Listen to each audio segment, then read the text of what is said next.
ఇప్పుడు తెలంగాణ ప్రజల పరిస్థితి కానీ బీజేపీ పరిస్థితి కానీ ఈరోజు ఈ యొక్క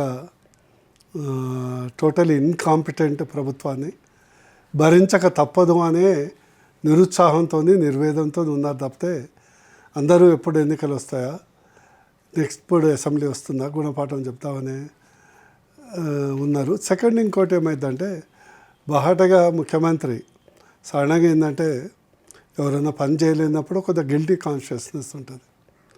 ఈ ముఖ్యమంత్రికి అలాంటి గిల్టు కాన్షియస్నెస్ అను పదాలు ఆయన డిక్షనరీలో లేవు. ప్రజలే మోసం చేయటమే నా యొక్క రాజకీయ తత్వం అని భావించిన వాళ్ళ గురించి ప్రజలు కూడా ఏమనుకుంటారు? ఇప్పుడు ఏమంటారు? వాళ్ళు ఇచ్చిన హామీల గురించి ప్రజలు అడిగిననుకో, సంఘాలు అడిగిననుకో, పుట్టగోస్తే కూడా నా దగ్గర రూపాయి చెల్లదు అన్న మొండిబాకాయ అంటారు కదా, మొండిబాకాయ ఇచ్చిన వాడిని ఏమంటారు? అందుకొరకే యావత్ తెలంగాణ ప్రజలు అన్ని sections, let it be students, రైతులు కానీ, పారిశ్రామికవేత్తలు కానీ, రియల్ ఎస్టేట్ కానీ అందరూ ఒక నిర్వేదంలో ఉన్నారు. దాని ఫలితమే ఈరోజు Telangana 4th or 5th time డిఫ్లేషన్కి వెళ్ళింది.